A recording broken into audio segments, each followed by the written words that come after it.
Көкбөрілі түркі жұртының от жағып ошақ қазған ата жұрты Алтай болса, Шілікті жазығындағы сақ обаларынан табылған сақ патшасы оның айнымас дәлелі.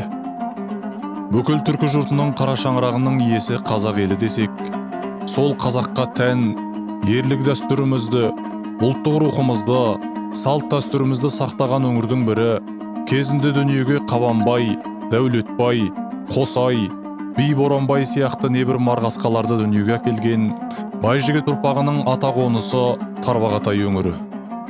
Кезінде тоғыз таңбалы найман арасында Байжігіт ұрпағына төрден орын беріліп, табақ бірінші боп тартылып, үлкен құрмет көрсетілген екен. Ал тарихқа шегінсек, 18 ғасырдың бас кезінде қазақ даласының оңтүстік шығыс бетінде, яғни бізден іргемізден Жоңғария атты екінші бір көшпелі мемлекет күшейіп келе жатады. Олар да өздерінің мал өрістерін кеңейту үшін қазақтың кең байтақ даласына басқыншылық ниетпен жыл өткен сайын тие шауып, көз аларта бастайды. Осыдан секем алған Тәуке хан тұрақты жасақ ұстауды ойластыра бастайды. Бірақ аяқ астынан қайтыс болып, ойы іске аспайды. Ал Тәуке ханның өлімі қазақтар үшін қаншалықты қайғылы болса, жоңғарлар үшін соншалықты жағдайлы кезеңдердің жолын ашады. Өйткені айранда үйіп отырған қазақ елі іштей ыдырап 300-ге бөліне бастайды. Сол кездегі 100-ге бөлінушілік, билікке деген талас тартыс, қауіпті жаудың бар екендігін ұмыттырып, өршіген алауыздық ақырында қазақ үшін 300 жылға созылған бодандықтың қамыты боп басымызға киілді. Бұл ыдыраудың кешірілмес қатесі де, халықтың болашақ буындарының тауқыметтері де, сол тұстағы ел басқарған ерлер мен сөз ұстаған билердің мойнымен көтерер қателіктері екені, тарихи шындық екені сөзсіз.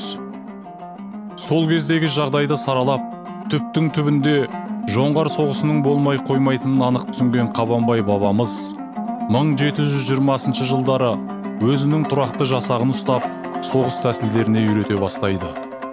Оның бір ерекшелігі, Қабанбайдан басқа еш жерде қазақтың тұрақты жасақтарын ешбір батыр ұстамаған екен. Қабанбай батырдың жасағын жаттықтыратын жері өзіміздің Тарбағатай тауының үстіндегі Мыңбұлақ бастауларының жанындағы Ақбет биігінің төбесіндегі кең жазық көрінеді.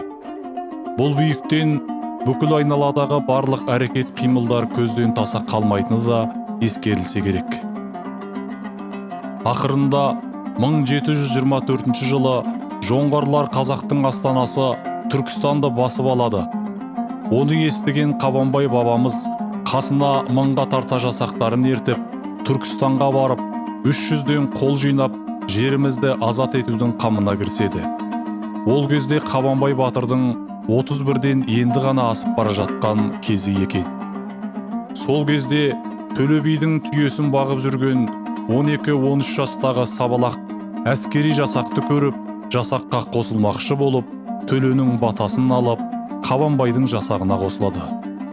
Содан бастап, әйгілі Абылай ханның Қабанбай батырдың қарамағында жүріп, атағы шыға бастайды.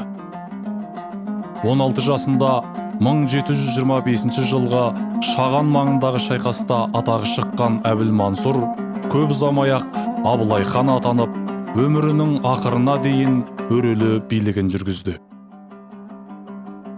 Міне осылай біздің Қабанбай бабамыз хан Абылайды тәрбиелеп, 300-дің бас сардары ретінде еліне қызмет етті. Мұны Бұқар жыраудың мына бір жолдарынан білуге болады. Әй Абылай, Абылай, сені мен көргенде Тұрымтайдай ұлы едің, Түркістанда жүредің, қалтақтап жүріп күн өткен, үйсін Төле бидің түйесін баққан құл едің.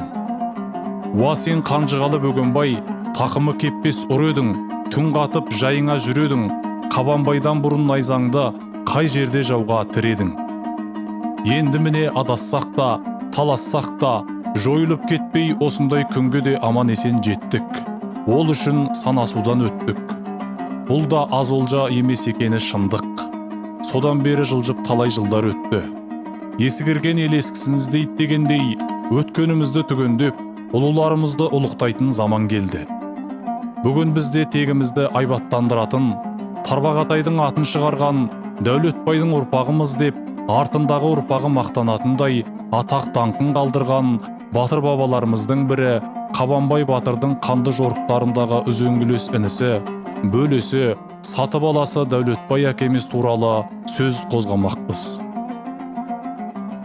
Қабанбай батыр өмірінің соңында Дәулетбайды шақырып, елді басқарып, жаудан қорға, мені жоқ деп айтқызба жауға деп туын аманат еткен екен.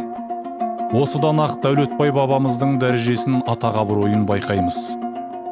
Бүгін сіздермен Қабанбай батырмен бірге барлық жорықтарында сенімді серігіне айналған батыр бабамыздың есімімен байланысты Тарбағатайдың қыры мен қырқасы туралы, халқына жасаған жақсылығын, азаматтығын, артында қалған үрім бұтағы туралы айтпақпыз.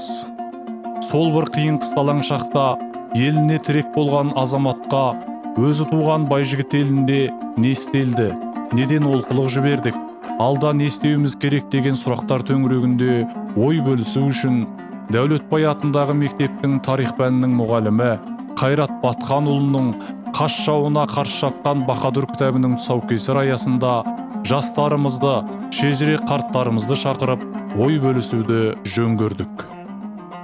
Өйткені біздің бабаларымыз да ортақ, тегіміз бен жеріміз де ортақ, бабаларымыздың алдындағы парызымыз бен қарызымыз да ортақ екені шындық. Ендеше олардың тарих алдындағы еңбегін бағалап, тарихымызды түгенде игі ағайын.